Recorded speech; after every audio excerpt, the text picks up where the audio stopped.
All right, so here we are at session 1 tonight. As I said, we're in Jerusalem, and we may not get through everything we have for Jerusalem tonight. It's when we go to Israel, we spend 2 weeks pretty much. I think our tour that we had planned was 14 nights on the ground in Israel. That's 7 nights in Jerusalem, 1 night at the Dead Sea, and 6 nights in Galilee.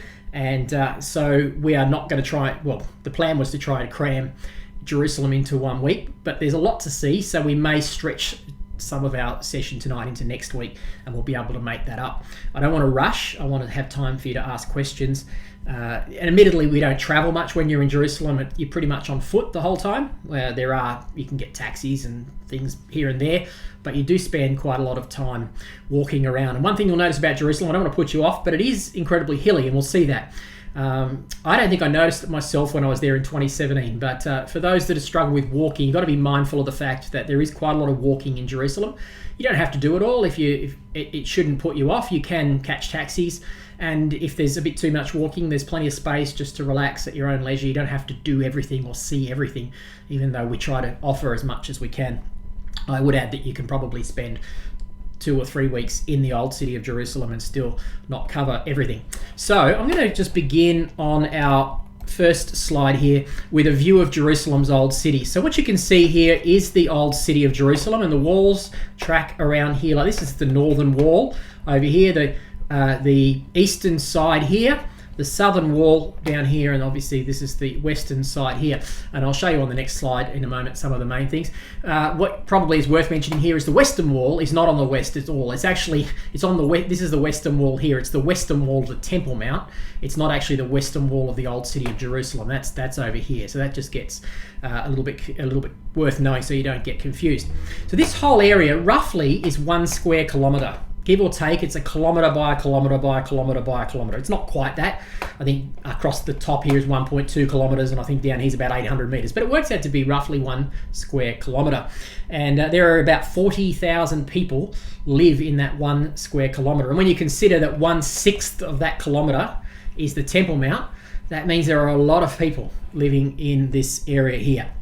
And so it is quite a busy place. It's a place where, as I said, you could spend a couple of weeks wandering around, getting lost, and you don't stay lost for very long. You pop up somewhere pretty quickly, but it is a fascinating, eclectic mix of cultures inside the old city. Before I put the next screen up with the breakdowns of the quarters for you, it's not always easy to see from here, but there are actually multiple mountains, multiple valleys here. So running through the middle here, you can just make it out from down here as a valley. So this is actually called the Central Valley here. Okay, so there are houses in it now, and we'll see it when we go for a virtual walk. We'll walk shortly, and you'll see just how downhill it is as you come from over here. This is a mountain over on this side here, and in in first century Jerusalem, the time of Christ, this was the high city over this side here. So a lot of that's where the wealthy people of the city lived during that time. And then there's this Central Valley, and over on this side here is the famous Kidron Valley just outside the temple walls, and Mount of Olives is up on the side here, which we'll see in the next slide. So we have the Central Valley running down the middle here. We have the Kidron Valley running down here, which actually continues around to the south and out to the east and all the way to the Dead Sea actually. And then the Hinnom Valley, you can't quite make it out, but it actually runs across the bottom here and pretty much joins up these two valleys here, the Hinnom Valley. And the Hinnom Valley is the Valley of Gehenna. It's the term that is translated as Gehenna, or is translated hell in the New Testament in English, and it was related to the Hinnom Valley. And the Hinnom Valley was a place that was basically a rubbish dump. They dumped their rubbish there, and also a place where Old Testament kings were, many of them who were wicked, like Manasseh, probably one of the worst. They sacrificed their children in the Valley of Hinnom, so it wasn't well viewed by the Jews. So we'll go to the next screen, where it's essentially the same screen, but I have popped up a bit of a view of the breakdown of the section for you, and I'll show you where we're going to go tonight. So the 4 main quarters, as you can see, are the Christian quarter, the Armenian quarter, the Muslim quarter, and the Jewish quarter. Let's go back to the Jewish quarter there. They're not exactly quarters, but they are referred to as that way, in that way. And then these are the key other sites that we'll be visiting tonight. Mount Zion, the city of David, which is the original city of Jerusalem that David lived in. It's actually outside of the old city of Jerusalem, so that's worth knowing. It's not actually within the city walls.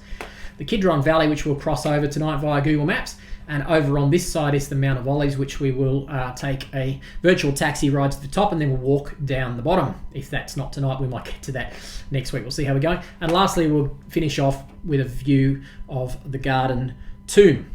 All right, so before we move on, I'll just check the chat. Maybe, Phil, if there's any questions that anyone's popped in there you'd like to know, let me know. No, there's no chats at the moment. No chats, all right. What was that, sorry? So, yeah, there's no chats at the moment, but I'm ready and waiting. Ready and waiting. All right, great. Well, feel free to ask anything if you want to. So when we go on our tour, when we have a week in Jerusalem, we stay inside. We'll show you in a minute. We stay inside the old city. We spend most of our time in the old city or just outside the walls in these places, with the exception of one day, well, actually 2 half days. I think we had it set up to do this time. 2 half days where we take a trip into West Jerusalem, which is the modern Jewish city of Jerusalem, and we visit the Yad Vashem Museum, which is the Holocaust Museum, and we visit the Israel Museum.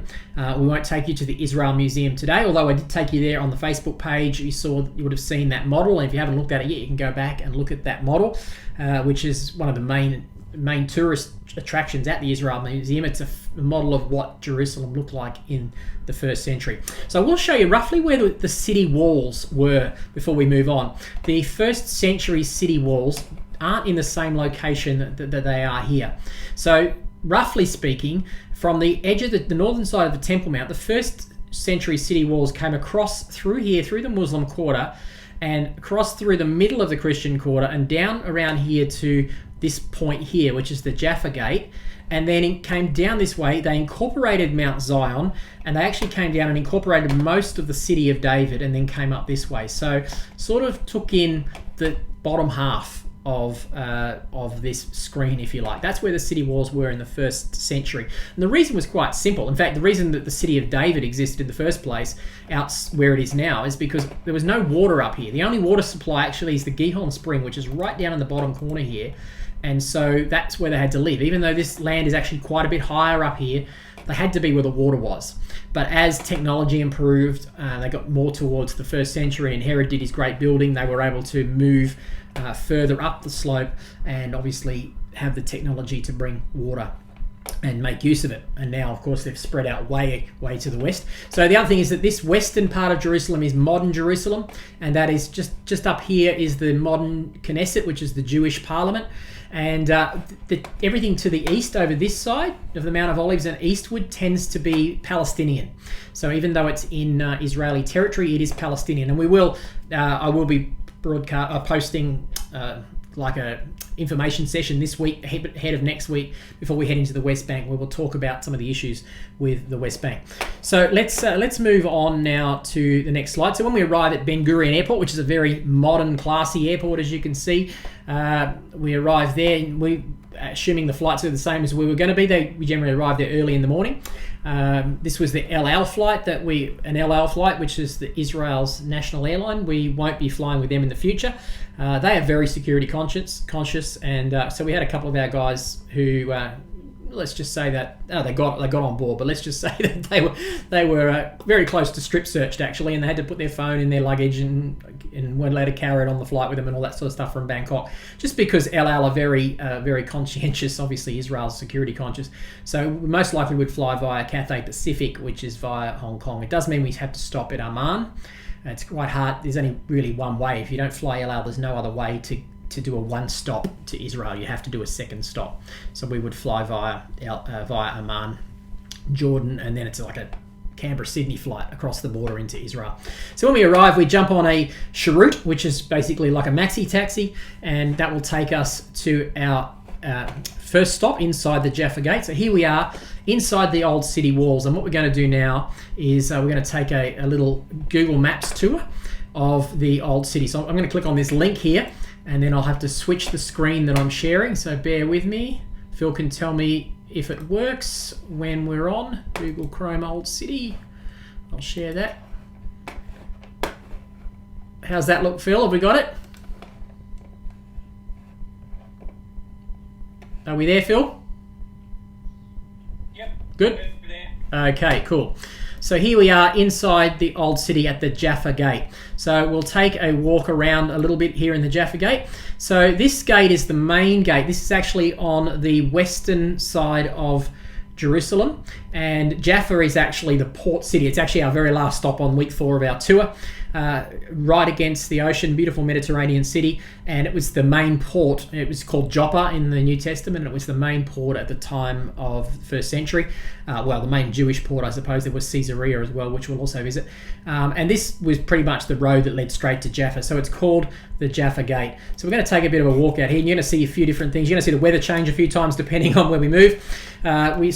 We're sort of standing in the entrance to this gate now, and you'll notice these police officers here. We should say it's worth noting that the police officers probably have I feel they have quite a cushy job in Israel. We tend to find that every time we saw police officers in the old city, they were having cigarettes and eating ice creams pretty much. They don't seem to have that much security to do. Most of their security seems to be taken care of by the IDF, Israeli Defense Forces, which tend to be 18-year-old kids with guns, very big guns, and so that's where the police officers don't seem to have that kind of workload. It's taken by the IDF. So here we are walking through the road leading to the Jaffa Gate, and this road, we won't go too far down this road, but this road leads down into the Jerusalem's old city. And over here on the hill, you can see this building here is the King David Hotel, which was a prominent, probably still the most prominent international hotel. Heads of state stay there, and it was actually bombed in 1948. Can't remember all the details off the top of my head. It was bombed. Someone might be able to add in what the details were there, but it was the British High Command had their headquarters there. So we're outside the Jaffa Gate here in this large area outside, and I'll just turn around so you can see the Jaffa Gate. This actually originally, this wall here didn't exist. This gap didn't exist. It was actually made about 120 years ago. Kaiser Wilhelm, I think his name was, the second, who was the last emperor of Germany, was on a visit to the Holy Land with the purpose of beginning to look at making a Jewish state and trying to find a homeland for the Jewish people in the early stages of the Zionist movement. And they wanted to treat him well, so they decided they'd create a whole road. They'd knock out all these bricks and these rocks and create a road that he could ride his carriage in on. So that's about 100 years ago that happened. What we'll do though is we'll go through what the original gate looked like, and it's still there, the pedestrian gate. And if you've been into any medieval castles, you will see these, and you see these gates all over Israel. This is the traditional gate. The Zion gate is also the same, so we'll hop inside the gate here. You can see the dogleg effect. Now, all these ancient gates had a dogleg for the purpose of slowing down invaders. So you'll see it when we go back outside. They would have turrets up above, and they could pour burning oil down on top of people and all that sort of stuff, all that fun stuff. And so they had this L shape to slow everybody down. You notice this guy here with the bread, he keeps showing up all the time. You'll also see Mr. Google here. He's obviously holding the camera, and he keeps showing up as we walk around as well. But Mr. Bread is busy, and you do actually get quite good bread available for sale just inside the Jaffa Gate here. And so we'll take a walk inside through that Jaffa Gate. Taxi rank there, which is nice and handy. You'll see where we stay in a moment. So you can see what we have here is, you can see some examples of the slits and where the archers could fire arrows and so on. And this great building here, we'll come to it in a minute, is the Citadel of David. It's not actually David's Citadel, but they thought it was for a long time, and we'll have a look at that in just a moment. So what else can we say while we're here? Right here in this little alcove here beside this tree is some rocks, some stone tombs, and tradition has it that in there are buried the two architects who designed these walls, these city walls. As they are at the moment, the old city walls are 500 years old. They were built by Suleiman the Magnificent, the first Ottoman emperor. He defeated the Mamluks, I think it was, to take the Holy Land, take Palestine for the Ottoman, the beginning of the Ottoman Empire, which didn't end until 1918, when the Allied troops liberated the Holy Land after the Battle of Beersheba and so on, the end of World War I. So they had the Holy Land for 400 years. And so Suleiman built the wall, and legend has it that these two guys are buried here. There's also a legend that he actually had them decapitated because he didn't want them to go and build the walls anywhere else, because they were known to be the best architects in the land, in the empire, and he didn't want them going and building walls that would surpass Jerusalem. So legend has it that he executed them after he got them to build the walls. So just here you can enter up into a ramparts walk, and you can just make it out up here. There are two walks that we can do when you arrive. We'll have a look in a minute. The South Ramparts walk and the North Ramparts walk. I've not done the North one. That's the North one this way. The South one, you actually go out through the gates here, around to the left, and we'll have a look at that in a moment. It takes you around the south past the Jewish Quarter, and we'll have a look at some footage of that in just a moment. Now, we'll take a little stroll down the street from our taxi where they dropped us off right here. And right here, you will see, this is the hotel we stay at, the Hotel Imperial. This hotel here was built in 1884. I just checked that up, in 1884. It's currently owned by the Greek Orthodox. It's not 5-star accommodation, but the trade-off is location, location, location. A lot of people go to Israel and they stay outside the old city. There are a myriad of hotels over outside the old city, and it's quite a walk every day, or catch a taxi. And so we love the fact that we stay inside the old city, and it has so much charm and character here, which we will show you in a moment. So that's a fantastic spot to stay. That's where we stayed on our tour in 2018. That's where we intend to stay when we go back next year, COVID and God willing. There's our bread van guy. There's always selling bread. There he is again, with bread on his head. All right, so what we're going to do is we're going to switch back now to our PowerPoint, if I can get that to work. I will switch back to that. All right, so we should be back on PowerPoint again. So we've had a bit of a look around the Jaffa Gate. So here's some screens of the New Imperial Hotel. They call it the New Imperial. I don't know why. It's still 140 years old, but that's probably pretty new by Jerusalem standards. 500 years old is still pretty new, the walls of Jerusalem. So this is looking inside. There's 50 rooms in this hotel. Beautiful, lot of charm and character, as I say. Not super high end, but it's worth it. It's not super expensive either. It's quite, compared to a lot of things in Jerusalem, which can be quite expensive. And this is some footage from, I think, Steve and Vicky's, who were with us on the last trip, looking out at night over the Jaffa Gate. So that's a great view at night, as you can see. And this is a view from the Tower of David right across the other side, but that's a view of the rooftop terrace, which is a great place to go and hang out, do a devotion at night, and just enjoy the warm, balmy summer evenings. So that is the New Imperial Hotel, which is our place to stay. When we arrive, we found that people are itching to go. Even though they've been traveling for 24 hours, 26 hours, they're pretty much itching to go. We sort of, people had a couple of hours downtime, a couple of hours snooze, and then they were off, and they wanted to go for a walk. So we did the Southern Ramparts walk. And so this is some footage from that. It happened to be raining. It was our first day there. It was quite cool. It was about 18 degrees in Jerusalem. We were there in May in 2018. So you can see it was raining, got a bit wet and damp. Here's some of our team here, having a walk, looking a bit waterlogged, but it didn't seem to dampen anybody's enthusiasm. And so we walked all the way around the Southern Ramparts. So all of these walls, pretty much all these walls, were built, as I said, 500 years ago. And there's so much character and charm, not to mention the beautiful views. So this one here was taken on that walk.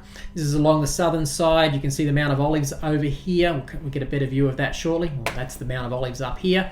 And so this is the Valley of Hinnom down here, the Citadel of David. And that one's just another one taken at the same time. This one here, clearly the weather's different. I think I took that one in 2017 when I was there, just to give you some idea of the height that you take when you take this Ramparts walk. And you go up and down quite a few stairs, but you get to see some amazing sights. And not just outside the city, you actually get to see quite a few sights and get some perspective for inside the city as well. All right, we're going to go on to the gates. Phil, have you got any questions? Anything anyone wants to know? Yeah, I had two questions. Go for it. One was, so are these areas strictly lived in by the people that own it, so the Christian quarter, Muslim quarter? Yep. And other question was, Jerusalem was started by Abraham, I think. Where is the mount where he was going to sacrifice Isaac? Great. Do you want to have a go at answering those, Phil? I could. Go for it. So I'll get a drink. So the areas are, there's no demarcation that you are definitely going from a Muslim to the Christian quarter, vice versa. So they all mingle easily. So no, there's not strictly that the Muslims just live in this area. I'm sure there's a crossover at some point. Where Jerusalem, where the Temple Mount is tradition says that's where Mount Moriah, where Abraham sacrificed Isaac. So there's a lot of significance in there, not just from when King David took over it. Correct. Yep, and we'll have a good look at that. When we get there, we won't actually go up on the Temple Mount, but we will talk about the Temple Mount, and you'll see why that bit of land is the most fought over, sought after block of real estate probably on the planet, because of its significance for Jews, Christians, and Muslims essentially. And so you'll see that is the case. So yes, Abraham, you're right, that was the traditional site of Mount Moriah, and so we will get there. That's absolutely spot on, Phil. And you're right, there is no people tend to live in their quarters. There would be exceptions to the rule. People tend to live in their quarters, but they seem to mingle quite a bit, don't they? So you can be walking around, as you say, there's no demarcations, and it's perfectly normal to see, well, not perfectly normal, but it does happen. You do see Muslims walking through the Jewish quarter and Jewish people walking through the Muslim quarter and so on. Probably not as much as Christian tourists who will just go everywhere, but it's not like they completely stay to themselves. You got someone else you need to lead in while I keep going? So here we have 6 of the, I think there's actually 8 gates. I thought 7, but I think there's an 8th gate, but these are 6 of the main gates of Jerusalem, and I just thought they're spread around a little bit, but I just thought I'd point to them and show you each of them. So this is the Jaffa Gate, which we've already spent quite a bit of time talking about, so we won't go there. I should add some of this footage, the video footage is ours, or it's YouTube videos, which are embedded, so that we're not breach of copyright. They get their views. There are a mixture of some photos scattered in here, which are photos, especially aerial photos, which is a package of Holy Land photos that I've purchased, and we have a license to use that for teaching purposes. If I was charging for this course, I wouldn't be able to use them without express permission, but for teaching purposes, that's well within the license. So I didn't send a drone up at times, just to let you know. So this Zion Gate here, you'll notice, the first thing you'll notice if you look at the Zion Gate is all these pockmarks inside the Zion Gate. I wonder if anybody knows what those holes are. Anyone type in the chat and let us know. What are those holes? Can you see the chat and tell me, Phil?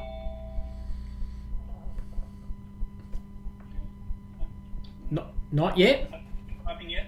Okay, well, they are bullet holes. A lot of bullet holes. This Zion Gate sits on the southern side, and this was the gate through which in 1967, in the Six-Day War, the Jews retook the old city. It was under Jordanian control from 1948 until 1967, and this was where the fiercest fighting took place. So those bullet holes are only from 1967, and just when you see the pockmarks all over that, you realise just how fierce that fighting must have been as the soldiers were coming from the low vantage point. And imagine if you're up on top, they've got the higher vantage point. So it was quite an amazing battle that they were able to capture the old city. So that's the Zion Gate. Jaffa Gate we've mentioned. The Lions Gate is right over on the eastern side of the city, just north of the Temple Mount, and it's the traditional site. It's also called St. Stephen's Gate. It's the traditional site of where Stephen was taken out of the city and was stoned to death as the first Christian martyr. It's called the Lions Gate because there are lions above it, and it's really essentially the beginning of the Via Dolorosa, which is how we intend to finish our tour, pretty much. The Via Dolorosa. We actually saw the mother of all traffic jams at that gate, didn't we, Phil? When we were there, the traffic was jammed for about 20 minutes. I've never seen anything like it. I couldn't even begin to describe what it was like trying to get all these cars to turn around. There's about 15 cars in this little area here. At the Lions Gate. The Dung Gate, which exists on the southern side, is probably the other after the Jaffa Gate. It's the second most prominent gate for traffic into the old city. Originally, you can make out that originally the gate here was this shape, but in 1948, when the Jordanians had the old city after the War of Independence, the Arab-Israeli War of 1948, they widened the gate so they could get their military traffic into it. And that is the gate that buses go through. That is the main gate for people. You can see buses up in here that enter to go to the Western Wall, and we will have a look through that shortly. This gate here, the Damascus Gate, that dates from 1537. That gate was built as part of the old city by Suleiman, and it's a magnificent gate. It's the main gate the Muslims enter the city. It's on the northern side. There has been occasional attacks on IDF soldiers by Muslim terrorists at this gate, but been through it and it seems fine. The general rule in Israel is it's very safe. They don't tend to attack Western tourists. They don't want to attack Western tourists, but if you see a crowd, you don't run towards the crowd, you run away from the crowd. That's pretty much what they say. But we keep abreast of most recent safety regulations, but by and large Jerusalem is safer than the United States as far as terrorism goes for Western tourists. The Damascus Gate is a beautiful old looking gate, but down below it here, and then across this bridge, but way down here, they've uncovered the ruins of Hadrian's Gate, which is the original Damascus Gate from 130 AD. So this was part of a wall that was built not long after, basically after the destruction of Jerusalem. Emperor Hadrian in the 130s, he basically removed Palestine. You may be aware that the Romans sacked Jerusalem in 70 AD and destroyed the temple and scattered the Jews, but they actually still were called Jerusalem. They just weren't allowed to worship, and it was still called Israel and so on. But in 130, the Roman Emperor Hadrian had enough of it. He actually demolished and ceased to the land ceased to be called Israel, or Judea as it was called. The Roman province of Judea was obliterated, and it was called, and the city of Jerusalem was called Aya Capitolina, and that is the inscription on the rocks, on this stone, on this gate down here, Aya Capitolina. And he renamed Judea as Palestine, or Palestinia, named after the ancient Philistines.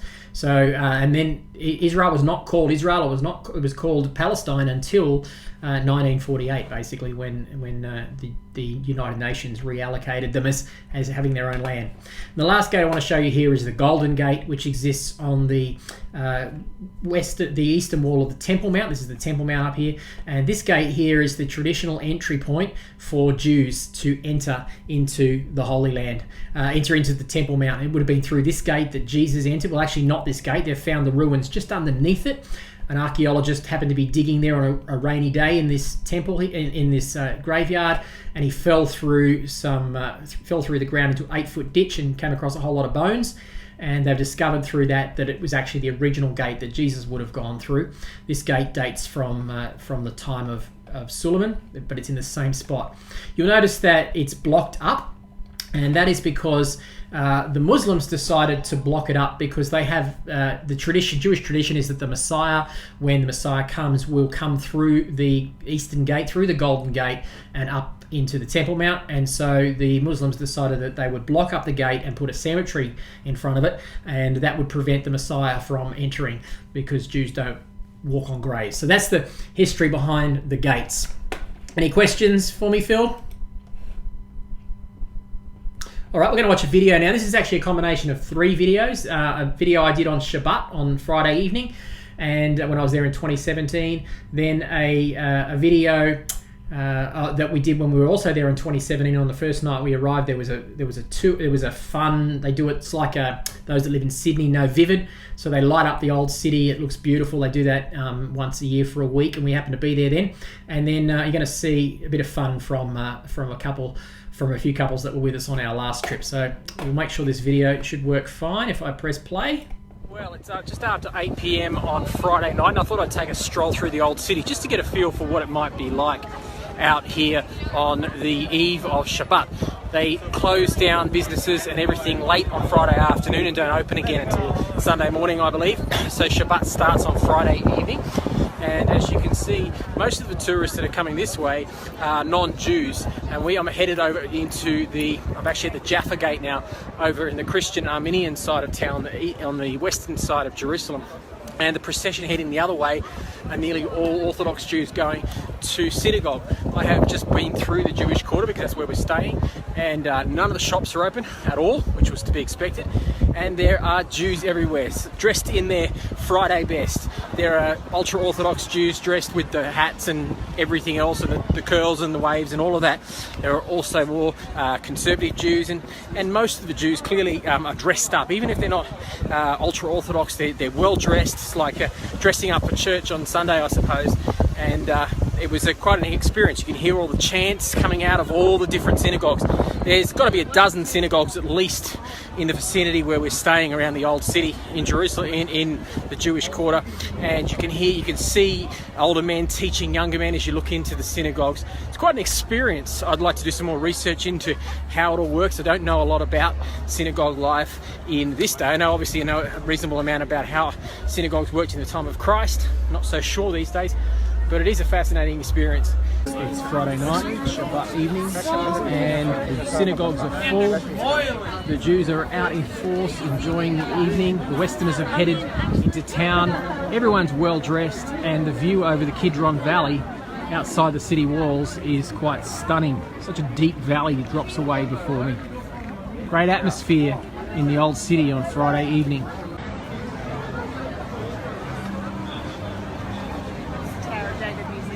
Yeah. We just work. Yeah, that's it. That could be a Thursday. It's an absolute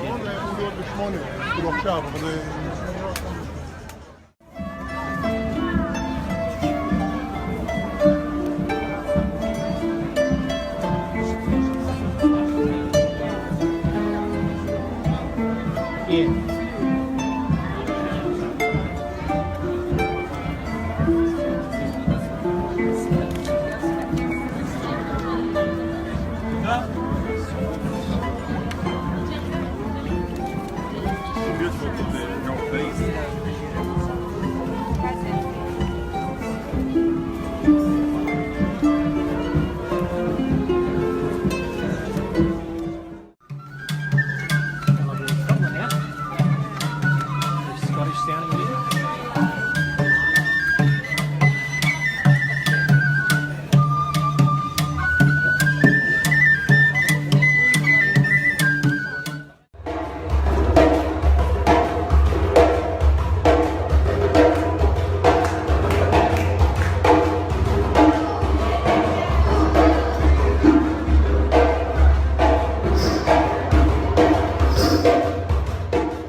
So all that to say, it doesn't all have to be deep and spiritual inside Jerusalem. You can have some fun as well.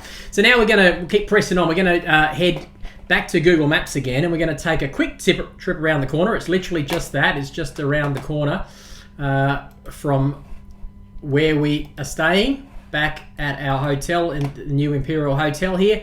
We're going to take extensive walk around the corner up here. Actually, what we'll do is we'll take a little trip into the bazaar. Here we are just inside one of the Jewish bazaars. These are all over the old city, especially in the Muslim quarter. This is sort of on the border of the Jewish and Christian quarter, but you can see all the way down there. A lot of activity in here. These stones, I should add, limestone everywhere in Jerusalem. Most of Jerusalem is built on limestone. When we go up north to Galilee, you'll see most of it is basalt, which is black volcanic rock. It's just a different area. But it's worth noting these stones are 500 years old, well worn, and especially if it's wet, they can be quite slippery. So it's just worth mentioning. So we'll head back out of this bazaar again, and we'll head over here to the Citadel. So we'll take a look over to the City of David, and we'll head up. This is it right here. We'll come back to it in a minute, the Tower of David Museum. But I want to take you to the end of it here, and you can see this moat.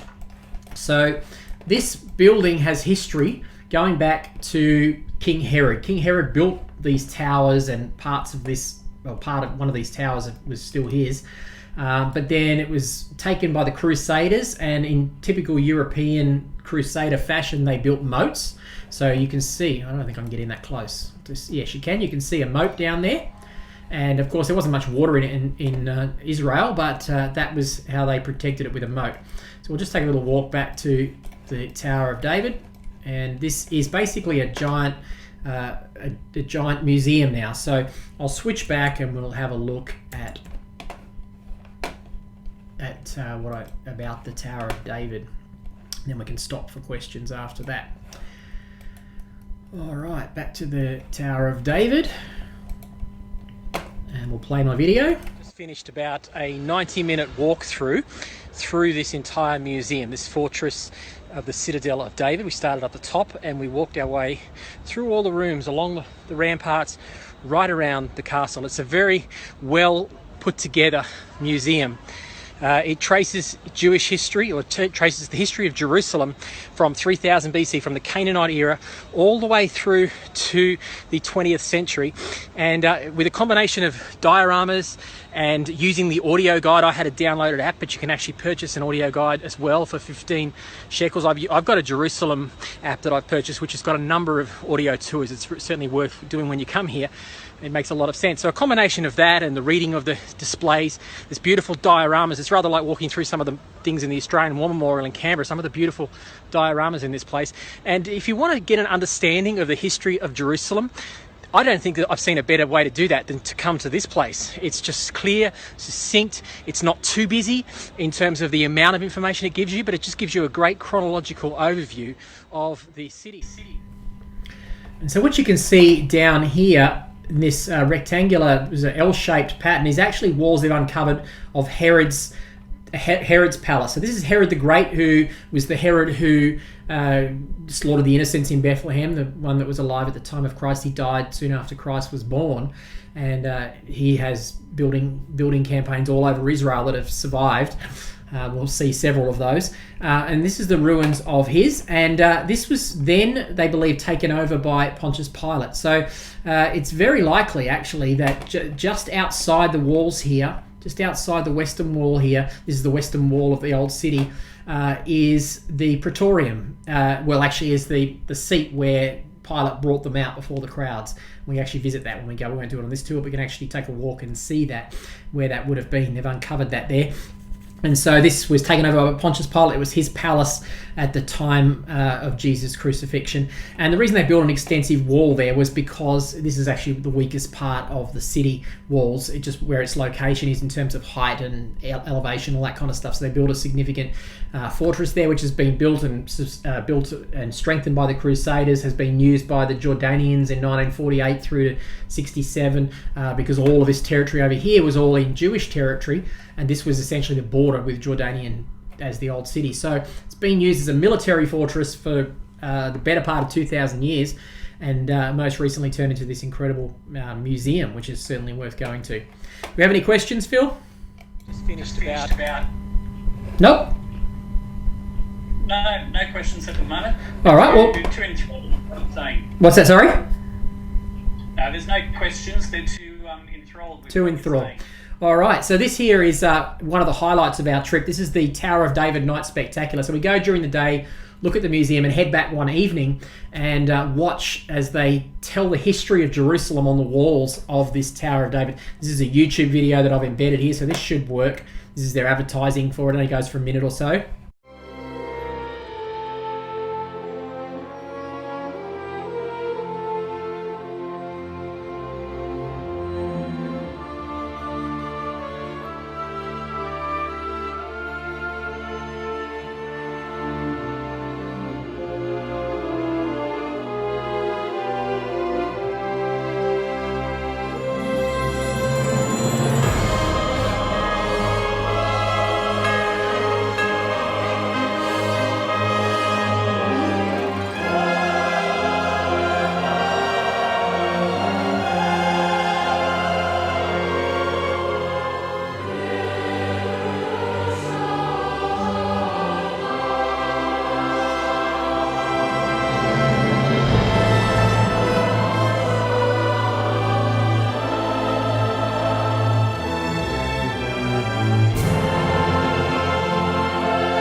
Quite an incredible experience, that seeing it all carved out on the walls. And I believe we actually, when we were there, it looked like we wanted to watch it from the roof of our hotel a couple of nights later and watch it again, and they were actually renovating it. I believe they've actually improved it even more since we were there, so it might be different when we go back and more improved. So now we're going to take a walk through the old city, a bit more depth, and we're going to walk our way down to the Jewish quarter. I don't want to take too long over this, but I want you to get a feel for, one, how hilly this is, and also two, just what the Jewish quarter, what walking through the old city is like. So I'm going to switch back to Google Maps again, and we'll take a walk through. And you, of course, this is Google Maps, so you can do this in your own time as well. That one, and then share the screen. So you can go a bit of exploring even before you go there. So here we are back outside the Tower of David, and we're going to walk up the hill a little bit here, around the corner. And actually, we haven't. What I didn't show you was just back here as we head back down the hill. Just here, this building here. I'll go back down for a sec.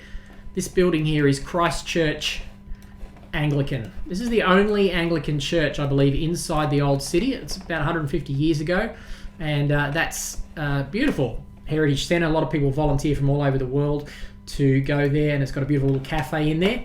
And then we head into this, and you'll see that as we walk around Jerusalem, a lot of it is these alleys. And you think there's not much happening in these alleys, but this is the way to walk from our hotel to walk to the Jewish quarter. We come up here and we head down St. James Street, and as we head down here, notice just how much it descends as you head down into that central valley. Around the corner, when you come with us, you'll get to know this walk very well. Down, down, down we go. You can see it's quite a steep walk to come back up at the end, I can tell you, as you're heading back to your hotel. And we continue to walk down through all these dog legs, and pretty soon we're going to open up. Here we go, opening up as we're still going down the hill. And all these are all houses. People living in these houses. There's doorways here. Apartment blocks, so a lot of them are apartments. As you can see, you go in through an entryway, and then there's half a dozen families living in apartments throughout the old city. Much of the old city looks like this, so there's so much character and charm. And you seem like you're in these narrow walkways, and then suddenly we're going to pop out, here we go, into the central square of the Jewish quarter. Well, actually, we're not quite in the central square. Where we are here is the Cardo. We'll come back to that in a moment.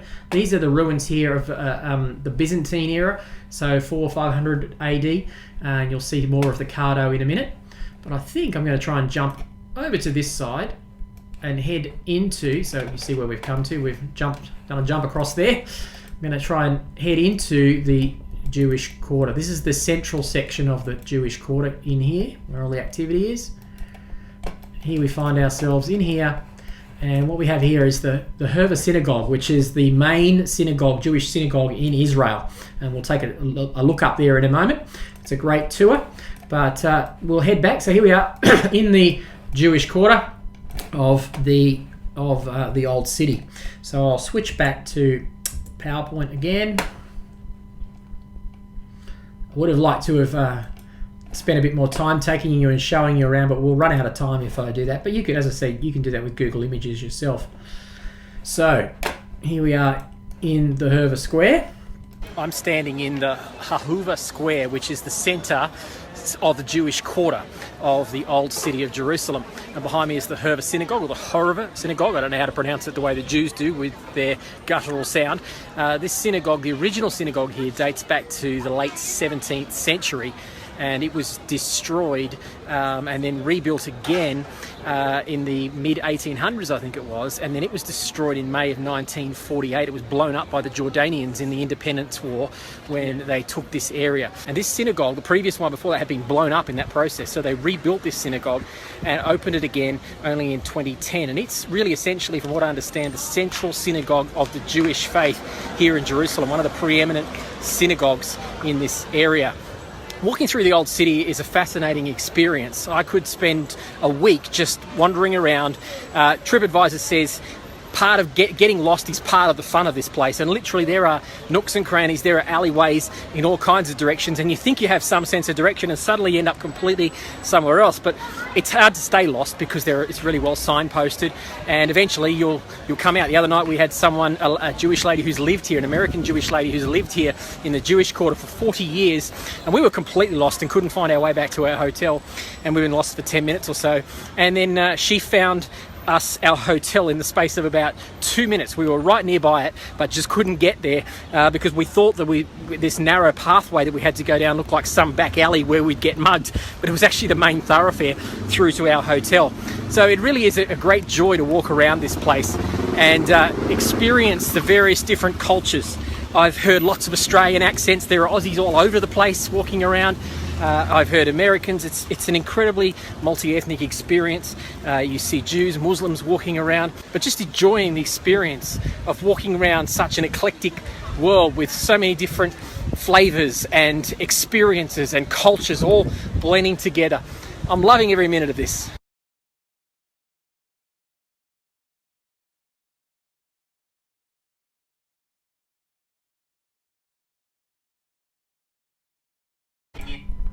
So here we are, the Hurva Synagogue now. You can actually go in there for a small fee and up to the top.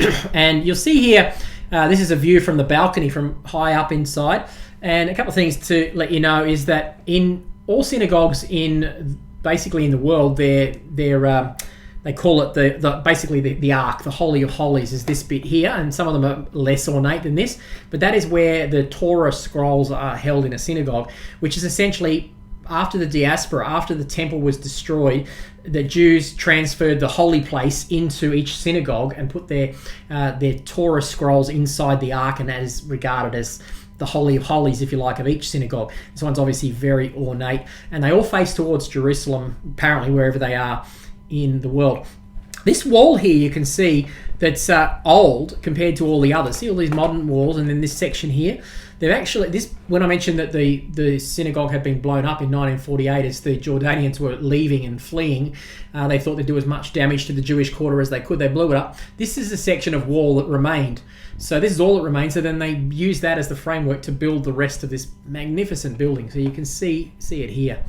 That bit left there. They've kept that character. The rest of it is all brand new.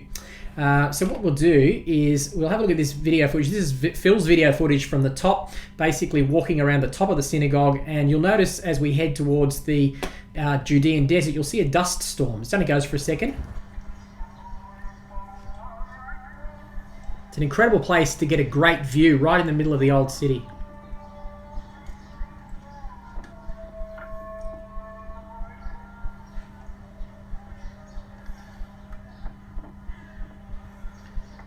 We head around, there's the Temple Mount, so we're heading around looking east now. Mount of Olives. That's the Mount of Olives Tower up there. And we head around towards the south, and the Judean desert is out there in the distance. See the Judean desert. First time I've been able to see it. Wow. There it is out there, and they say on a clear day, you can actually see the Dead Sea from up the top of the Herva Synagogue. It's not that far actually, so that's a view. Quite a good view, isn't it, up there, Phil? It's amazing, beautiful. All right, so we press on into the Cardo, the Byzantine Cardo, which was uncovered post 1967. This area was built by the Byzantine Empire, which is the Constantine's empire that had Jerusalem basically from say 320 when Constantine came to the throne, 330 AD, basically through to the Muslim conquest. And so they've uncovered large portions of this outside, but they've also got this shopping centre that they've uncovered and turned into a beautiful shopping centre inside. This is one of the wonderful kinds of discoveries that you make as you just wander around the old city on your own. I was walking up there, I'll just adjust the exposure, and you can see that's the main part of the street up there where those people are walking. And suddenly a narrow alleyway opens up into this verandahed area. And this is the Cardo, the Byzantine Cardo, which is, they say, was one of the main streets of Jerusalem in the 6th century, so in the 500 AD era. And you can see over this side the original walls and the pillars from the Byzantine era. Obviously they've had to brace it and protect it, but obviously they've come across this as they've been excavating the old city. And so we've got some mosaics over here which there's nothing about them that I can see, but I'd say they're not original mosaics, but they're mosaics that represent what life was like in the 6th century in Jerusalem. Beautiful. I love the way art mosaics, so much artwork put into those. And over here on the wall behind me is another wonderful painting that shows this street. It's an artist's depiction of this very street, as you can see there, people posing in front of it. This particular street in the 6th century. Beautiful piece of artwork. Just down 50 metres at the most, 20 metres from the Cardo, we're still underground, and there's a wonderful market here. There's some mixture of underground markets like this that lie underneath the foundations of the current old city. And there's also narrow streets with souks and bazaars and very crowded hilly streets with, it's like shopping in the markets in Bangkok, people everywhere, and lots of atmosphere. This is like a ancient shopping mall. The old building has been turned into a modern day shopping mall. These markets here, these shops are a bit more upmarket than the things that you see, the flea market kind of thing you see in the narrow souks, but it's all an experience as long as you don't spend too much money. Everything's expensive here in Jerusalem. Here I am in that same market, walking down in the shopping market area, and once again come across in the middle of markets this archaeological dig, this site of ruins. And the sign says that as they're dug down here, they're showing you multiple layers of Jerusalem's history. So above our head up there is the current old city, and then you can see the foundations there of the pillars from the Cardo period, the Byzantine period, which is the same pillars. This probably was all part of the same main street that ran up this way and all the way up through the shops. And way out there in the distance you can see the Cardo where I just was. So this level here was the period of the Byzantine period. Then this level here they think is the period of Herod's period, the time when Herod the Great built the city. And then right down there you can see another wall all the way down there, which was the Hasmonean period. All these different layers, a great way to see the layers of Jerusalem's history built one on top of another. Good. Any questions, Phil?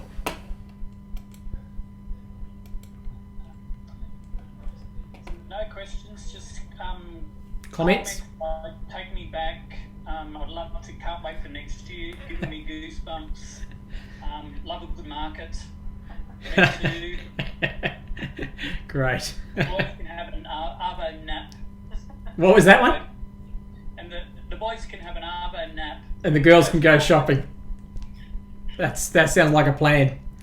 Sounds like a plan. All right. Well, we will give you some details for what our plans are for our next tour before this is all finished in the next few weeks. Anyway, we're looking at rejigging it. Obviously, we can't set dates with travel restrictions, but we're planning on September next year, sort of back into September is our plan. But we'd love to have you if you're able to come. It'd be great to host you.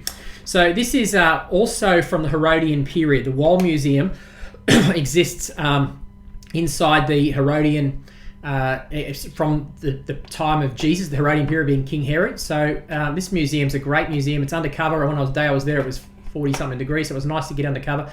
So I've recorded a video which explains most of what these bits and pieces are about anyway, and I'll come back and comment on anything I didn't put in the video. It's just another one of the incredible discoveries that I found here in the Old City. I'm in the Jewish Quarter and in the Wall Museum, which is a series of ruins they've uncovered from the Herodian period, the time of Christ, when Herod the Great ruled in this city. And this area that I'm in here is a house. This is a rich, wealthy part of town. They believe probably the high priest or one of the priestly families lived in this house. This house is over 64 squares. That's a big house by today's standard, let alone ancient times. And there are numbers of ritual baths. There is a great courtyard where people would be welcomed. Over on the wall here is a mosaic that was on the floor. There are mosaics throughout this building. We're actually standing in the live dig, walking around where the artifacts have been found. This is a massive complex. Bedrooms and eating areas, dining areas, baths. And it's nice and cool down here. It's a good way to escape the heat. It's well worth a visit. It took about 45 minutes to go through with the audio tour. What I have behind me here is a room that was burned when the fire that ransacked the city in 70 AD, when the Romans destroyed the city. You can see there evidence of blackening. Over there's a wall that is blackened. Just over there, a beautiful painted wall that is blackened.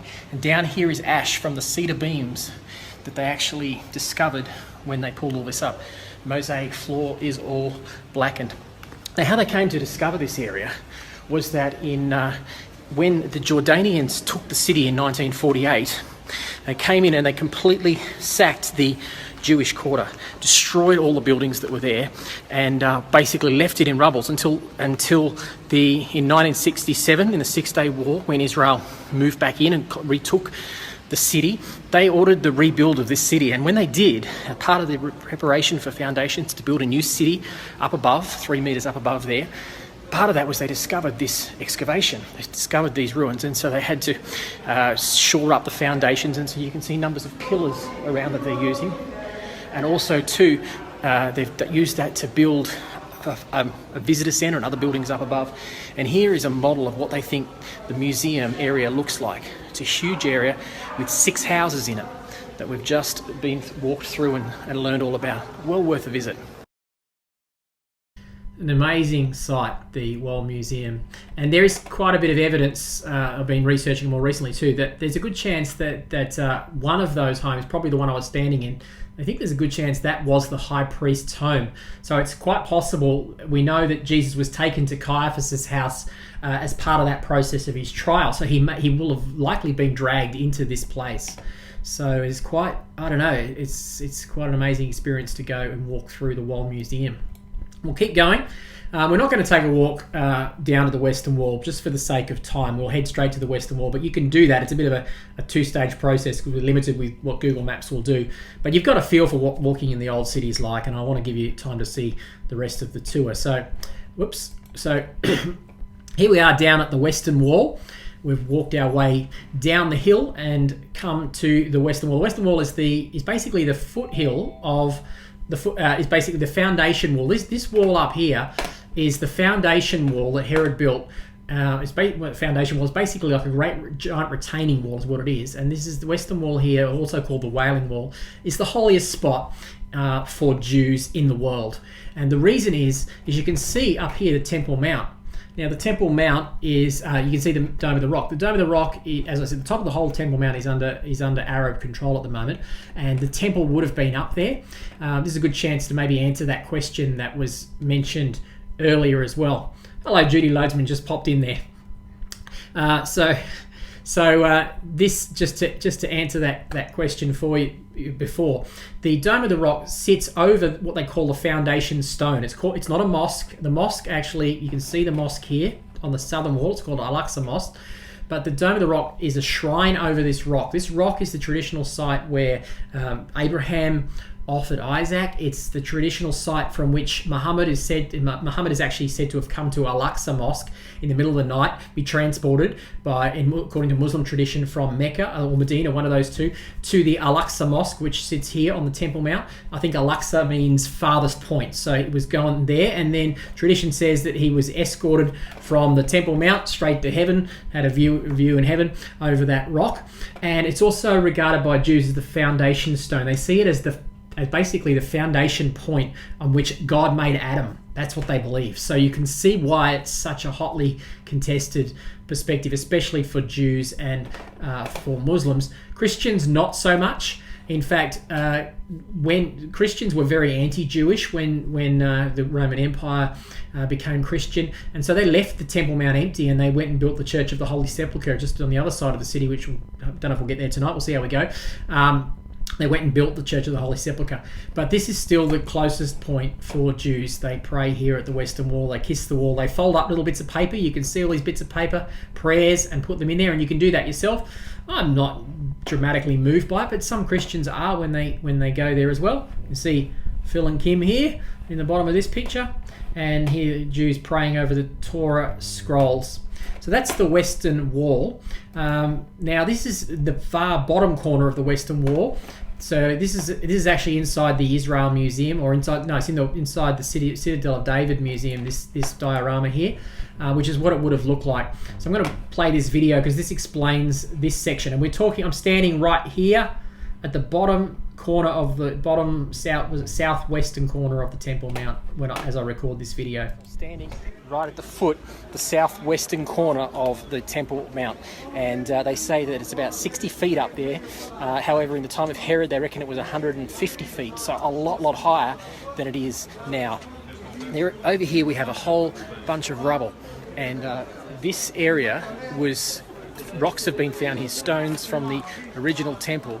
When the Romans sacked Jerusalem in 70 AD, they could not burn, it wasn't as much to burn because it was all stone, so they literally just tossed the rocks off the top of the hill and down into here. There's a famous arch that you see the remains of just up there. Well, that great arch would swing out like this and down to the floor here, and that's called Robinson's Arch. And the reason that there's a big hole in the ground there is they literally just had to remove the cornerstone, and when they removed the cornerstone, the whole thing just came tumbling down. Right beside me here is a replica of a rock they found on this site. This is a model. The original is in the Israel Museum. I'm just going to take a walk over here so I'm not in people's way.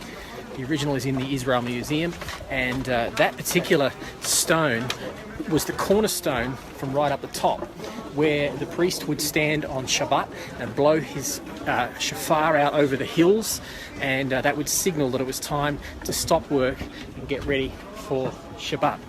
So running along here, this is the Western Wall, and this is called the southern end of the Western Wall. On the other side of that is the Western Wall, the traditional side of the Western Wall where Jews pray.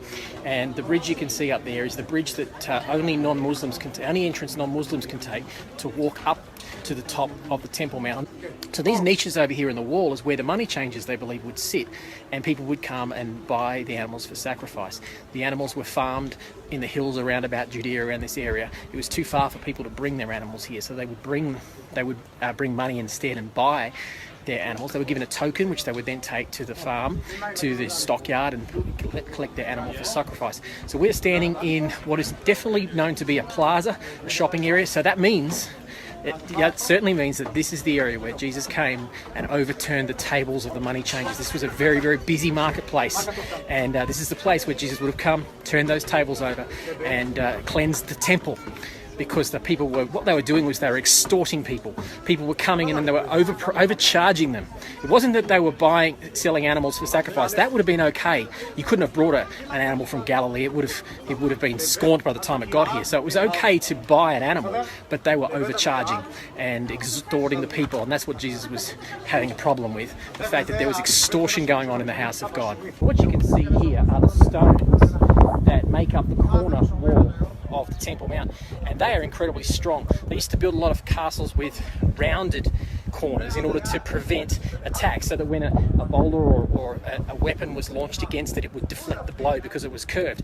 Not so here on the Temple Mount. Herod actually built these walls, but as you can see, it's kind of like Lego, the size of these large blocks. For instance, this one here that's got a couple of holes in it, they say those holes were used for grabbing the rock and moving it. Some of these rocks these ones are several tons. They've found rocks down below in the foundations which are up to 15 tons, massive rocks. And they would have been the hooks or something, the ropes where they would attach it. And it's rather built like a Lego set. So for instance, you can see this one here runs lengthways along that way. But you get the size, hopefully on the camera you can get the size of the rock. The next one runs lengthways in the other direction along that way, and so on, alternating up the wall. So this has been a great experience to come to this area. I hadn't done a massive amount of research into all the different areas of Jerusalem's old city and to see what to see. It's kind of been like, let's just come and see what we get. We're continually surprised. You can hear behind me the call to prayer from the Al-Aqsa Mosque, which is the dome up the top there. You can see that, they're calling prayer. It's coming from that tower up there actually. It must be a giant speaker. There is a giant speaker up there calling out one of the calls to prayer. So this is the Davidson Centre. In 1967, when the Jews retook the Temple Mount, this was apparently was completely underground. In fact, you can see the Robinson's Arch that I was referring to, where that grassed area is up there. And that Robinson's Arch, there was soil and dirt and rubble all the way up to that height. So we're talking probably 10, 15 metres above where I'm standing. So as you can see, looking along the southern wall there and along the western wall and through this southwestern corner of the Temple Mount, you can see how much they've uncovered of Herod's era, of all the different stages of Jerusalem's history. To think that this was under soil, in fact, I'm looking at the wall, that wall there would have been about the level of where it was covered up to. That's the Turkish wall from the Ottoman era up the top there. They built that wall. It was destroyed. The wall around this area was destroyed in an earthquake in the 13th century, and then the Ottomans rebuilt that section of the wall. You can see down below me here, they're still digging way down below into the foundations of the southwestern corner of the Temple Mount. There's so much still lies underneath to be discovered in archaeological digs in this great country. All right. Questions? Any questions come through? No questions. All right. So what we're going to do is do it in reverse. You'll see here next, there's Kim standing there. You'll see here this this area here. This is actually the exit for the tunnel walk that comes from the city of David. This is the city of David down here, and one of the walks that we do is from about here somewhere, underneath here, up through the tunnels, and pops up just here. And it's called the Western Wall Tunnel Rock. And I mentioned there was a rock down there that was 25 ton. Actually, the biggest stone they've uncovered down there is 13.55 meters long. I'll show you a picture of it. In fact, we'll show you a picture of it. 13 point, this is it here, 13.5 meters long. Just to give you some idea of how high it is. Look at this guy standing here. It's starting at shoulder height. And it's 3.3 meters high. And they've done some guessing with scientific sounding equipment, and it's somewhere approximately 2 meters deep, which means they estimate that this stone is somewhere between 250 and 300 tons. It's a massive stone. It's the biggest stone they've found in the Temple Mount. And so you can take this walk through this tunnel. This is a little YouTube video that just shows what it's like walking through the tunnel.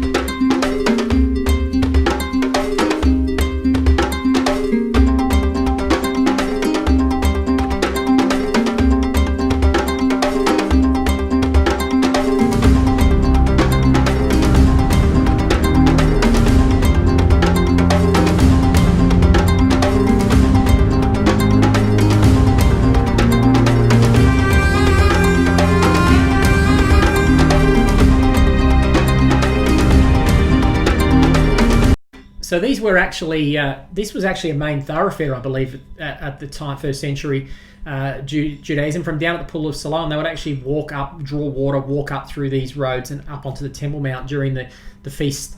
The feast that Jesus poured out the water, that where he'd stand up and drink, whatever feast that was.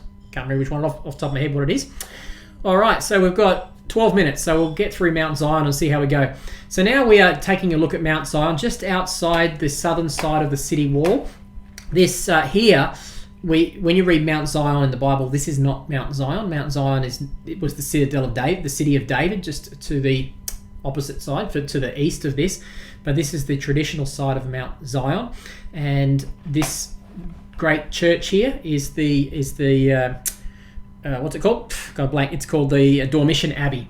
Beautiful building, built 100 years ago by Kaiser Wilhelm, and there's a clock tower. It's all part of this beautiful Dormition Abbey. So I'm standing, as I record this video, I'm standing on this roof here. So this roof here, there's 3 tiers. I think I explained it anyway. There's this top level is a viewpoint. Underneath that is the traditional site of the Last Supper, and then under that is a Jewish synagogue. So I've got just a few screens on. I'm now standing on top of the roof of a building in Mount Zion, which is just by the Zion Gate in the southwest corner of the Temple Mount, and the Dormition Abbey is right here. This is the traditional site of Mount Zion and the traditional site of King David's tomb. And it's known as King David's tomb. About 2 floors down below me is a synagogue that for about 1,000 years has been recognised as the tomb of David. And the next level up, the 1 level below me, is the Canacleum, or I think it's called, which is the room of the Last Supper, and I was just in there. An interesting experience. There wasn't overly moving. This particular building is clearly not the room that Jesus had the Last Supper in. Even if it was in this location, that building has long gone, and that this building was built sometime in the Middle Ages. It's very Gothic looking, so it would have probably been built in about the 1300s or something like that. So about 1,000 years they believed that the tomb of David lies here. However, I guess they haven't found the tomb yet, but the scriptures do tell us that David was buried in the city of David. And we now know, I'm looking over towards my east, directly across from here, along the temple wall, we now know that is the city of David. So it's more likely as they excavate down there that they'll come across the tombs of David and his sons and the kings and so on in that area somewhere. If they're going to find it, that's where it's probably going to be, not so much under here. All right, so that's up on the roof of Mount Zion. Now inside the Dormition Abbey here. So this is the traditional site where Mary lived and, according to Catholic tradition, fell into eternal sleep. Catholics say that she didn't die, she just went to sleep forever and then was taken up to heaven. This is the traditional site where she went to sleep. There's another site on the Mount of Olives where traditionally she was taken to heaven. But this is actually down in the crypt of the Dormition Abbey, and there is a statue of Mary asleep there. So that's what the main thing about this church is, and it's quite a beautiful, very 100-year-old church, but it's got some beautiful mosaics in it. And it's a lot of these churches. Some of them are overly religious, but this one in particular has got a lot of character and a lot of charm. There's a mosaic above the statue here with Jesus with 6 Old Testament women. So it's in honor of women. The Old Testament women are Eve, Jael, who's the one who killed Sisera. There's Miriam, Moses' sister. Judith, who's in the Apocrypha and not actually in our Bible. And there's Ruth and Esther. So in honor of women. What else do I want to let you know about that church? No, I think that's pretty much it. That's the Dormition Abbey. And we'll just do these 2 and then I'll stop for any questions. You got any questions, throw them in. So this is the upper room, the traditional side of the upper room where Jesus had the Last Supper. As I said, it's not actually the main one. But I wanted to point out this because I didn't know this when I went there the first time. I learned this prior to going the second time. On the pillar, which you can't see, it's actually in a different direction. It's over in this corner here. This pillar here. And it has this picture of this carving in it of pelicans. And it's 2 baby pelicans eating their mother. And babies actually do that. But pelicans, if pelicans can't find food for their young, they actually allow the baby pelicans to feast on their flesh. They eat their flesh, and then the mother will actually sacrifice herself for their survival. So you can see why that's such a poignant illustration to be used in a place where Jesus is about to give up his life. So that's why that's there in the upper room. I'm now standing inside the room that is believed, according to Christian tradition, to be the site of the Last Supper, where Jesus instituted the communion meal with his disciples on the night before he was betrayed. Now, clearly this is not the actual room. This room dates from somewhere in the Middle Ages, they believe, and it was found over the top of another location, which another church or early synagogue, Christian church or synagogue that was here, that they think was probably predates most of the churches in Jerusalem. This has served time as a mosque. Over here you see a niche in the wall that faces Mecca. So this was used probably during the Ottoman period, the Mamluk period, as a mosque. And there's an inscription on the wall in Arabic up there behind me that forbids anyone praying in here other than Islam. And it wasn't until 1948, when the Jews settled in the Holy Land, that they were able to, when that happened, Christians were again allowed to pray in this room. The upper room. Now we'll go down one flight of stairs to the King David's tomb, which is a synagogue on the bottom level. So here we have bottom level, King David's tomb, upper room, and then the roof up there where I was initially. See a statue of King David there. And this area is right at the holiest part of that synagogue, and there's a tomb there, no body of David in it, but that's the traditional site of King David, as I mentioned earlier. Turns out that the tomb of David is actually in a functioning synagogue, and so that's why I've got my hat on. And Jules walked down that side into the women's entrance, and I had to wander down into the men's entrance. You can hear them in the background praising and worshipping, and so there's actually a functioning synagogue meeting going on as we speak. I've never been to a synagogue before. It was a first-time experience. Obviously, it's all in Hebrew, and I have no idea what they're saying or what they're singing about. Didn't know what to expect. I didn't really sense a devoutness in the people. No doubt about that, a devotion. When we walked in, a gentleman greeted us at the door and asked where we were from and wished us the best and blessed us. But since then, nobody's talked to us. It's not an overly welcoming environment, but they're very devout. There's no doubt about that. All right. Phil, any questions? Yeah, the question from Louise was, what was the most moving location for you personally? Most moving location for me personally? I think in terms of, in Jerusalem, I would say probably the Garden of Gethsemane. I know it was for Jill, she would say that, and I know it was for those that were on our tour there last year. There were a number of them that we won't get to the Garden of Gethsemane tonight. We'll probably pick that up next week, the bottom of the Mount of Olives. But that's probably the most poignant moment that I had. What about you, Phil? What about Kim's there as well? You were on the trip. What would you guys say? Well, for me, it was the... Oh, hang on. Okay, for me personally, it was when we were coming down the Mount of Olives to the church where Jesus wept over Jerusalem. Yep, Dominus Flevit, yep. Yes, I can remember the... That's it. We're headed there. We are. And just sitting inside there and over the altar, they've got the window that just looks over Jerusalem, and yeah, that was the spot for me. Yep, great. What about you, Kim? For me, it was... definitely the Garden of Gethsemane as well. That was one of the most moving, and also Magdala. I was going to say Magdala. We'll get to that in week 3. That's probably the most moving for everybody. Yeah, Magdala was pretty moving, and the third one would have been when we were in Palestine. In the West Bank. Okay, good, interesting. Three specific moments for me in that day. Right. So. Yeah, in terms of spiritual moments, I would add outside of Jerusalem, my most moving moment is actually standing in Capernaum, the ruins of Capernaum. I was basically this beautiful church, well, this strange-looking church that exists over the top of probably one of the earliest churches, which was the traditional site of Peter's house, where Jesus healed his mother-in-law. So Capernaum is a special treat. West Bank is an experience in itself, and probably my single most enjoyable experience is actually the Hezekiah's Tunnel, which we will probably get to next week as well. So, are there any other questions? Because we've got 3 minutes, and we won't get to the top. We'll get to the top of the Mount of Olives, and then we'll continue next week, bringing our way down. And as I said, it's okay that we haven't finished Jerusalem tonight. I think we'll be caught up by next week or soon afterwards. Anyway, any other questions coming through? No other questions. Actually, one question. But Chris mentioned that the Garden of Gethsemane was so moving that he was in tears. Yes. Over that one. Yep.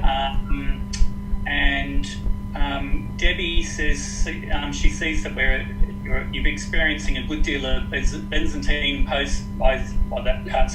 that word architecture from the Crusades. So yep. I imagine quite a bit of Gothic rebuilding went on during those times.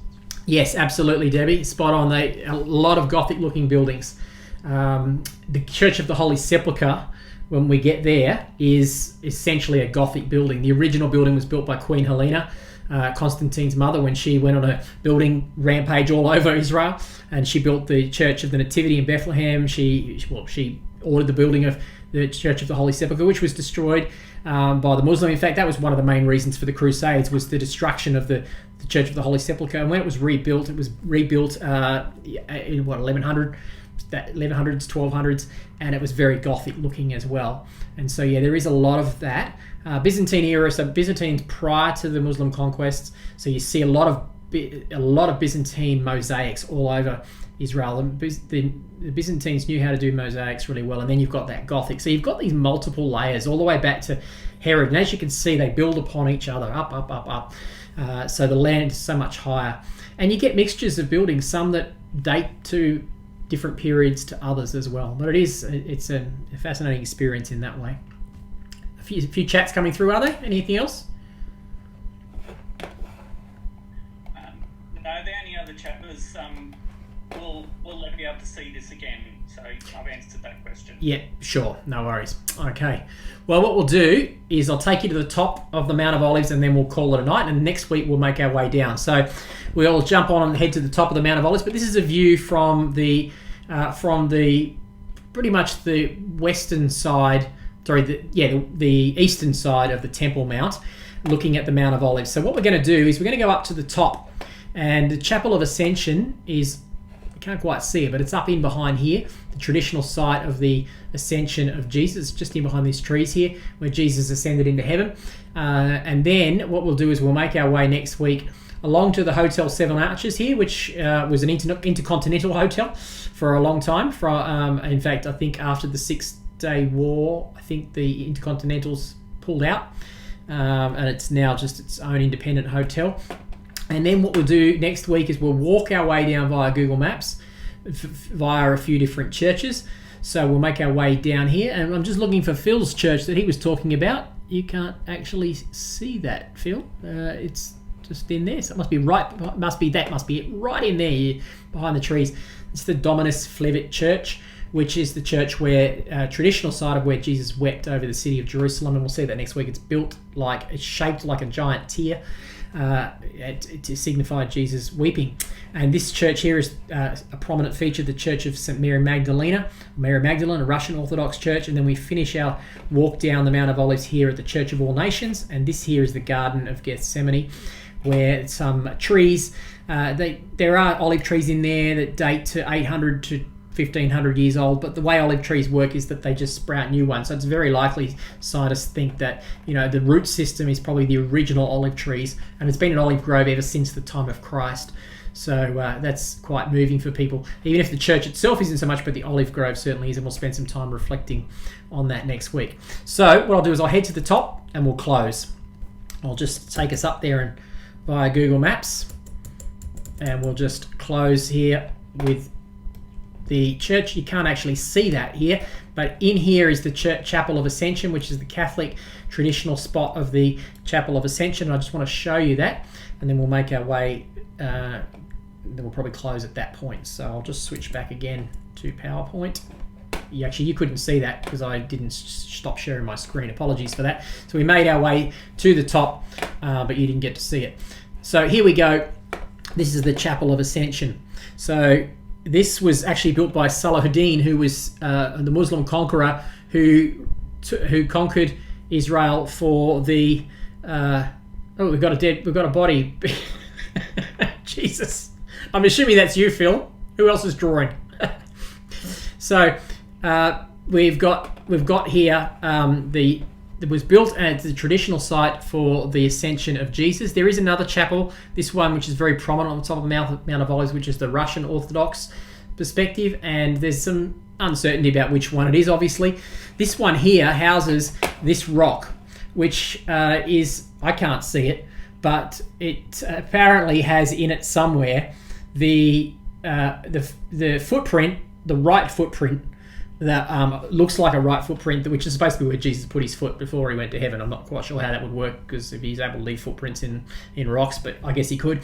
And apparently tradition says that the left footprint has been taken to the Al-Aqsa Mosque. So this is the spot somewhere up here on the top of the Mount of Olives, which is the last spot where Jesus touched earth before he returned to heaven in his ascension. So that's the Chapel of Ascension. We might stop, we might call it a night there, and we'll pick it up next week and head down the Mount of Olives. So I'm happy to stay around for just a couple of minutes. If there's anyone who would like to ask any questions or comments, by all means do that. Otherwise, you're free to go.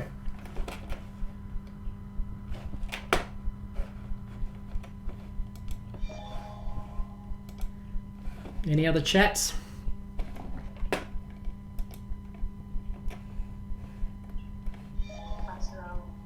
Yep. Pastor Owen. That's Fred. Trongnoi. Yep. I said thank you. It's very good. Oh, pleasure. Bring back some memories, did it, Fred? Yes, very much so. You got to see most of those? Yes, I did. Great. All right. So we'll see you next time. Yeah, look forward to seeing you next Monday night.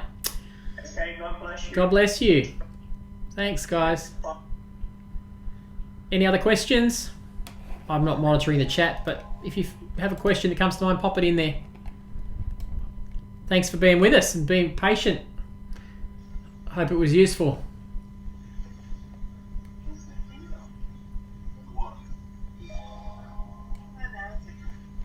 Thanks, Rowan. No worries. Pleasure, Jude. It's great. Well, that's all I really enjoyed, Rowan. Great. Well, we'll have the recording up for you on Facebook, so you'll be able to watch the rest of it, Judy. I'm sorry I was late. I had another thing I Ah, it's fine. to watch as well. There's quite a few who weren't able to make it, so hopefully the recording has worked and that'll be fine. No worries. Pleasure. God bless you. All right. God bless you. Hey, Rowan, thanks, mate. Pleasure, Jeff. You're a busy man. You're everywhere. Bye. Bye, everyone. Bye. Bye, Debbie. Bye, Tanya. All right. Well, feel free to shoot through. Bye, Rowan. No worries, Marilyn. Thank you. Thank you. That was wonderful. Good. Got you inspired to go? Oh, yes. Yeah, it's next best thing to being there in real life, I think. It looks amazing. It is. It's just the way it revolutionises. When you actually picture things as you read them in Scripture, I think to me that's the single biggest advantage of going, is that Scripture comes to life in a way that it otherwise can't. Yeah. I think I'll have to spend the next 12 months studying my Bible. Yeah, that's a good idea. So much I don't know. Well, yeah, Pastor Jeff's there. He can always help you out with that. Well, okay, I'll take him up on Take him up on that offer. Log in on Wednesday nights. Thank you. No worries. Talk to you guys soon. Bye. There, Bye, Ricky. See you, everybody. Bye. you ready? All right. Thanks, Phil. No worries. Yeah, thank you, Phil. Looking after things. Bye, mate. It was good. No worries. Well, if you've got any questions, let me know. I'm happy to hang around for 5 minutes if anything comes to mind. You want clarity on? We just wanted to say thank you. It was brilliant. No worries. You excited to go? So excited. So excited. It just really just amped up the excitement for us. Oh, good. 5 minutes in and we're like, Can't wait to get there, hey? It's going to be so good. It'll be good fun. I'm really excited. But thank you so much. You guys, we'll pay for you to bring your guitar, Kenny. Pardon? We'll pay for Kenny's guitar. You guys can lead us in worship. Will we go to the Yes, we will. We will. That's the video footage of people worshipping around Yep. that area. Yep, we will do that. That's the last thing we do on this tour. So, yep, you can take a guitar. I think you can take a guitar in there and worship, can't you, Phil? Because there were some islanders that were worshipping in there. It was amazing listening to them worship in there. So it's not the truth. It's not I'm. ukulele. Oh, we could bring the ukulele. Or bring the uke. Yeah, it's true. Yeah, it's true. Well, and also too, on the shores of the Sea of Galilee, having a worship time on the beach there is quite amazing in the evening. So yeah, that's pretty powerful too. So definitely you can bring the uke. That'll be great. Oh, yes. Yeah. So the Garden Tomb is an amazing experience. The more I study it, the more I realise it's not the traditional site. The Protestants say it is, but I'm becoming increasingly convinced that the traditional site that I used to think was ridiculous, that the Church of the Holy Sepulchre is probably the site. There seems to be increasing evidence, in my opinion, about that.